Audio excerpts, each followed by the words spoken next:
Good morning guys. Today आज हम यहाँ पे सीपीआर के बारे में पढ़ेंगे। सीपीआर, पहले तो मैं आपको सीपीआर बताता हूँ कि सीपीआर है क्या चीज।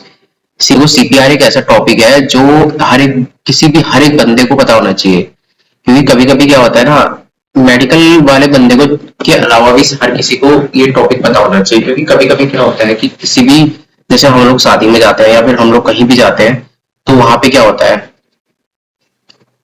कोई भी बंदा ऐसे कभी गिरता हुआ आपने देखा होगा या फिर अनकॉन्शियस होता हुआ देखा होगा। तो ऐसे टाइम पे अगर हमें पता है कि हमें सीपीआर आता है, हमें पता है सीपीआर हम दे सकते हैं, तो हम उसको सीपीआर देके बचा सकते हैं। तो ये एक सीपीआर एक ऐसा प्रोसीजर है जो हर किसी बंदे को पता होना चाहिए। तो यहाँ पे ये वीडियो सिर्फ एक मेडिकल स्टूडेंट्स के लिए नहीं बनी है, ये हर किसी बंदे के लिए बनी है, हर कोई इसे देख सकता है। और बहुत ही सिंपल तरीके से ये एनिमेशन के साथ बनी हुई है। तो मैं आपको बताता हूँ कि सीपीआर हम स्टार्ट करते हैं। तो यहाँ पे मैं अपना वन नोट खोल लेता हूँ। इस वन नोट में मैंने सीपीआर का लिखा हुआ है, देखो सारा कुछ। तो सबसे पहले देखो यहाँ पे क्या दिख रहा है आपको। यहाँ पे आपको एक बंदा दिख रहा है। तो सीपीआर में क्या कर रहा है, इसके हार्ट के जस्ट ऊपर पे ये स्टर्नम है। यहाँ पे ये स्टर्नम है, यहाँ से लेके यहाँ तक स्टर्नम होता है। 1/3 ऑफ द स्टर्नम पे इसने अपना हाथ रखा हुआ है। और जो इसका डोमिनेंट हैंड है वो ऊपर है और नॉन डोमिनेंट हैंड इसका नीचे है। तो फिर ये जब इसको ये इसको कॉम्प्रेशन दे रहा है, इसको कॉम्प्रेस करेगा तो हार्ट कॉम्प्रेस होगा। नीचे से भी फॉर्म सरफेस होना चाहिए, नीचे से और ऊपर से दोनों जगह से कॉम्प्रेशन आएगा तो हार्ट कॉम्प्रेस होगा। और ये क्या करेगा, इसकी कंडक्शन सिस्टम जो रुक चुकी है, कंडक्शन सिस्टम जो भी इसकी रुक चुकी है, वो वापस से इसको रीगेन हो जाएगी और ये ब्लड सप्लाई इसके ब्रेन में हो जाएगी और स्ट्रोक आने से बच जाएगा। और सारे वाइटल्स ऑर्गन्स में ब्लड सप्लाई प्रॉपर हो जाएगी। तो सीपीआर का यही प्रोसीजर होता है। अब मैं आपको सीपीआर का जो है इंडिकेशंस बता दूं पहले। आप नोट्स भी बना सकते हैं। मैंने जो इस यहाँ पे नोट्स बनाए हैं वो इसी तरीके से बनाया ताकि बंदा समझ भी जाए और नोट्स भी बना ले। तो यहाँ पे इंडिकेशन में क्या है, देखो एमआई और कार्डियक अरेस्ट पे सीपीआर का इंडिकेशन है। एस्पाइरेक्स या न्यूनेट्रम, ये थोड़ा यहाँ पर चला गया है, कोई बात नहीं, इसको हम छोड़ो, इसको रहने देते हैं। आप ऐसे समझ लीजिए, एस्फैक्सिया, न्यूनेट्रम और हार्ट ब्लॉक। हार्ट ब्लॉक कब होता है, जब कंडक्शन सिस्टम की दिक्कत आ जाए, तो उस टाइम भी हम सीपीआर का यूज कर सकते हैं। शॉक और हार्ट फेलियर में, शॉक और हार्ट फेलियर, कई पेशेंट को शॉक आ जाए तो उस समय भी हम लोग हार्ट इसका सीपीआर का यूज कर सकते हैं। तो ये मेजर इंडिकेशन है। इसके अलावा बहुत सारे इंडिकेशंस होते हैं, पर ये मेजर इंडिकेशन है, ये आपको पता ही होनी चाहिए किसी भी हालत में, ये मेन है, ठीक है। फिर हम बीएलएस और एसीएलएस पे आते हैं। अब बीएलएस और एसीएलएस क्या होता है, सीपीआर हम कहाँ कहाँ दे सकते हैं। पहले तो आप ये सोच के देखो कि हम सीपीआर कहाँ कहाँ दे सकते हैं। सीपीआर हम बाहर कहीं पेशेंट गिर गया है या फिर हॉस्पिटल में अगर पेशेंट को स्ट्रोक, वहां पर एसीएलएस हमारे पास अवेलेबल होगा। लेकिन आप कहीं अगर बाहर हो तो आपको वहां पे बीएलएस सपोर्ट लेना पड़ेगा। अब बीएलएस एक बेसिक लाइफ सपोर्ट होता है। बेसिक मतलब बहुत ही बेसिक। इसमें हम सीपीआर प्रोवाइड करते हैं विदाउट एनी मेडिकेशन और विदाउट एनी इन्वेसिव प्रोसेस। जैसे कि एसीएलएस में हम लोग क्या करते हैं, डीफैप का यूज करते हैं, लेकिन इसमें सिर्फ हम सीपीआर का यूज करते हैं और नॉर्मल जो बेसिक चीजें होती है उसका यूज करते हैं। यहाँ पे देखिए, यहाँ पे it is based on only CPR, no considered medicine और एनी इन्वेसिव प्रोसीजर। और यहाँ पे क्या है कि it is based on medicine, O2 therapy, defib by the doctors and medical health care professionals. अब इसकी गाइडलाइंस क्या कहती है, इसकी गाइडलाइंस क्या कहती है, सीएबी होना चाहिए इसका, सर्कुलेशन, एयरवे, ब्रीथिंग। सबसे पहले हम सर्कुलेशन प्रोवाइड करेंगे, फिर एयरवे प्रोवाइड करेंगे और फिर ब्रीथिंग प्रोवाइड करेंगे। उसके बाद सर्कुलेशन में हम कितना देते हैं, हम यहाँ पे 100 से लेके 120 compression to be given by posturing client on individual to safe place और any firm surface so that heart easily compressed. सबसे पहली प्रायोरिटी हमारी उसको ऐसे सरफेस में ले जाने की होती है जो थोड़ा सा फर्म हो, ये नहीं कि गद्दा हो। गद्दे में तो कोई कंप्रेशन नहीं पड़ेगा, तो फर्म सरफेस में ले जाओगे तो कंप्रेशन भी अच्छा पड़ेगा। और 100 से 120 कंप्रेशन उसको देने हैं। 100 से 120 कंप्रेशन जब आप दोगे तो वो लगातार होने चाहिए, ये नहीं कि बीच में आप रुक गए हो, ठीक है, रुकना नहीं है। अगर आपने कोई चीज की रिस्पॉन्सिबिलिटी ली है तो उसको पूरी करनी है, वो पेशेंट की जान का सवाल है। तो 100 से 120 कंप्रेशन आपको देने ही देने हैं। और ऐसा नहीं है कि बहुत कठिन होते हैं, बंदा दे सकता है। डेप्थ यहाँ पे एडल्ट की 2 इंच होती है, चाइल्ड की डेप्थ अबाउट 2 इंचेस होती है, मतलब कि अबाउट 5 सेंटीमीटर। ये नहीं, और जो एडल्ट होगा उसकी 2 इंचेस या 5 सेंटीमीटर तो नॉर्मल होती है, उससे ज्यादा भी होगी तो कोई बड़ी बात नहीं है। इन्फेंट की यहाँ पे 1 से 1.5 इंच और 3.5 सेंटीमीटर होती है। 1 से 1.5 इंच और 3.5 सेंटीमीटर यहाँ पे होती है। कंप्रेशन और वेंटिलेशन रेशियो कितना होता है? जब हम किसी पेशेंट को सीपीआर देते हैं ना, तो साथ साथ हमें उसको वेंटिलेट भी करना पड़ता है। वेंटिलेशन से क्या होता है कि हार्ट में ब्लड के साथ साथ ऑक्सीजन सप्लाई भी साथ में जानी चाहिए, तभी वाइटल्स ऑर्गन अच्छे से फंक्शन कर पाते हैं। तो इसका जो रेशियो होता है ना, वो हर चीज में अलग अलग होता है। जैसे कि एडल्ट होता है, एडल्ट में हम जो, अगर हमारे पास एक ही बंदा वहां पे अवेलेबल है, ठीक है, वो एक बंदा जो होगा 30:2 कंप्रेशन देगा। 30:2 मतलब वेंटिलेशन, मतलब 30 बार कंप्रेशन होने के बाद 2 वेंटिलेशन उसको प्रोवाइड करेगा। और वेंटिलेशन किस तरीके से देगा? वेंटिलेशन अगर एम्बू बैग है, तो एम्बू बैग का जो, उसका जो बलून होता है उसको एक बार दबाएगा, और 1 सेकंड के बाद फिर से दबाएगा। 1 सेकंड हम लोग कैसे गिनते हैं? जब भी कोई बंदा उसको कॉम्प्रेस कर रहा है, जो उसका एम्बू बैग का जो बलून है, तो 1001 कहने तक 1 सेकंड होता है। फिर दूसरा उसको वेंटिलेशन देगा। तो इस तरीके से एवरी 30 कंप्रेशंस के बाद 2 वेंटिलेशन बंदे को देने ही देने हैं। तो 30:2 हो जाता है। लेकिन कभी कभी ऐसा होता है कि 2 लोग होते हैं हमारे पास, 2 इंडिविजुअल हमारे पास हमको सीपीआर देने वाले होते हैं। तो 2 इंडिविजुअल जब होते हैं तो रेशियो एडल्ट में तब भी 30:2 ही रहता है। ठीक है, तो एडल्ट का रेशियो 30:2। वहीं पे चाइल्ड और इन्फेंट की बात आती है तो उनके रेशियो चेंज हो जाता है।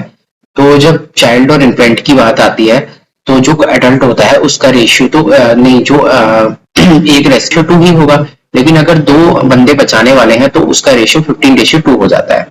तो इस तरीके से ये होता है। लेकिन जो बच्चे होते हैं, जो बहुत ही छोटे न्यूबॉर्न होते हैं, उसका जो रेशियो होता है वो 3:1 होता है। ये एग्जाम में बहुत बार पूछा जाता है क्वेश्चंस, तो इसको नोट आउट आप कर लीजिए। ये बाहर एग्जाम में ये चीज आती ही आती है। उसके बाद हम डेप्थ की बात मैंने आपको बता दी, और मैंने आपको रेशियो भी बता दिया है। अब यहाँ पे एक क्वेश्चन बनता है रेस्क्यू ब्रीथिंग का। तो रेस्क्यू ब्रीथिंग का जो यहाँ पे क्वेश्चन बनता है ना, without chest compression, rescue breathing तब प्रोवाइड करते हैं जब या तो पेशेंट में पल्स अवेलेबल है, ब्रीथिंग नहीं मिल रही है, तो ब्रीथिंग नहीं मिल रही है, पल्स अवेलेबल है, तो उस टाइम हम रेस्क्यू ब्रीथिंग देंगे। रेस्क्यू ब्रीथिंग जो होती है वो, जब हम एक रेस्क्यू ब्रीथिंग देते हैं तो उसके बाद हमें 6 से 8 सेकंड तक रुककर फिर दूसरी रेस्क्यू ब्रीथिंग देनी पड़ती है। तो इससे क्या होता है कि 10 से 12 रेस्क्यू ब्रीथिंग पर मिनट हो जाती है 1 मिनट के अंदर अंदर। तो ये एक बहुत ही अच्छा इम्पोर्टेंट क्वेश्चन यहाँ पे हर एग्जाम में बना सकते हैं कि बट रेस्क्यू ब्रीथिंग में कितनी वेंटिलेशन पर मिनट देते हैं, या फिर कितने सेकंड के बाद दूसरा वेंटिलेशन देते हैं। ठीक है, ये भी आपको बताना चाहिए। अब जो सीपीआर है ना, मैंने आपको बताया कि सीपीआर एकदम, सीपीआर को कब स्विच करना है, मतलब कब एक दूसरा बंदा फिर सीपीआर देने आ जाएगा और जो पहला वाला बंदा जो थक चुका है वो वापस चला जाएगा। तो ये होता है 5 साइकिल्स। बंदा 5 साइकिल्स देने के बाद ही स्विच कर सकता है, और 2 मिनट या तो 2 मिनट के बाद 2 मिनट तक वो बंदा उसको सीपीआर दे रहा है तो वो स्विच कर सकता है। ठीक है, 2 मिनट इसका टाइम है, और 5 साइकिल्स इसका पूरा वो है कि 5 साइकिल्स देने ही देने हैं एक बार में। ठीक है, यहाँ तक आपको यही सीपीआर था, मेन यही था। इसके कुछ स्टेप्स होते हैं, वो मैं आपको अभी ऐसे नॉर्मली लिख के बता देता हूँ। इससे पहले हम लोग एक इसका एनिमेशन देख लेते हैं, एनिमेशन से आप अच्छे से समझ जाओगे।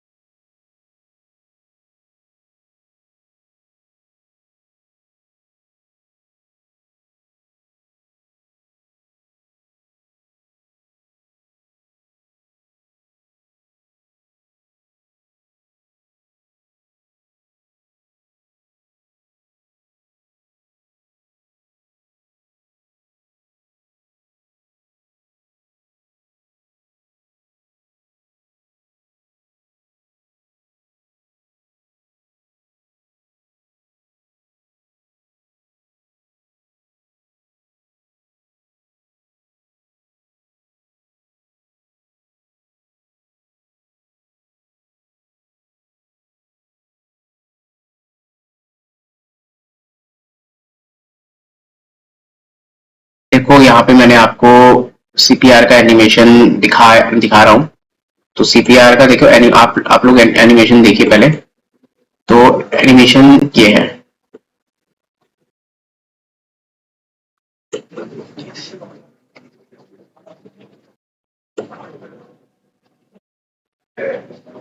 ये देखो,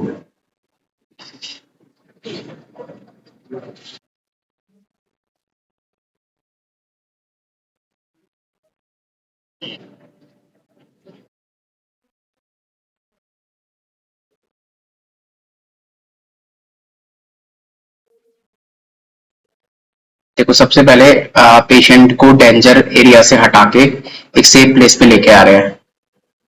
डेंजर एरिया है, इसको सेफ प्लेस पे लाए, इसका रेस्पॉन्स चेक किया, मतलब कि जैसे हम उसको बोलेंगे are you okay, all right, तो यहाँ पे ये बंदा वही कर रहा है। देखो उसके बाद हेल्प के लिए साउट करेंगे कि कोई भी अगर बंदा है आसपास तो वो आपकी हेल्प के लिए आ जाएगा। उसके बाद यहाँ पे देखो ये क्या कर रहा है, एयरवे मतलब पहले एयरवे को मेंटेन कर रहा है, बी फॉर ब्रीथिंग कर रहा है, लुक लिसन एंड फील करके, मतलब कि सिंपल सिंपल सी बात है। पहले पल्स चेक करते हैं हम लोग, अगर पेशेंट की पल्स अवेलेबल है तो कोई दिक्कत नहीं है, लेकिन अगर पेशेंट की पल्स अवेलेबल नहीं है तो ऐसे टाइम पे हम लोग सीधा सीपीआर प्रोवाइड करेंगे पेशेंट को, ज्यादा कुछ सोचना नहीं है।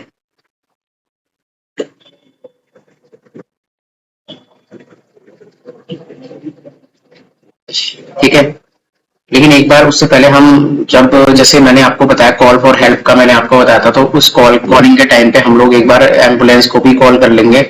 क्या कॉल करने के क्या पता सीपीआर के बीच में एम्बुलेंस आ जाती है तो सही रहता है। उसके बाद देखो उसके बाद क्या करना है, सीधा सीपीआर प्रोवाइड करना है हमको किसी पेशेंट को। ये देखिए सीपीआर प्रोवाइड कर रहे हैं, बिल्कुल स्टर्नम है उसके 1/3 एरिया के वहां पे हाथ रखा हुआ है, और यहाँ पे मैंने आपको डेप्थ बताई है, उस डेप्थ के हिसाब से आपको सीपीआर कंटिन्यू देना है। 100 से 120 कंप्रेशन पर मिनट आपको देना ही देना है। ये दे रहा है, पुश कर रहा है, हार्ड एंड फास्ट, हार्ड और फास्ट होना चाहिए, सीधी सी बात है। मैंने आपको डेप्थ बताई 5 सेंटीमीटर, ये एडल्ट है तो 5 सेंटीमीटर होना चाहिए यहाँ पे। और 2 रेस्क्यू ब्रीथिंग देनी है 30 कंप्रेशन के बाद, मैंने आपको बताया।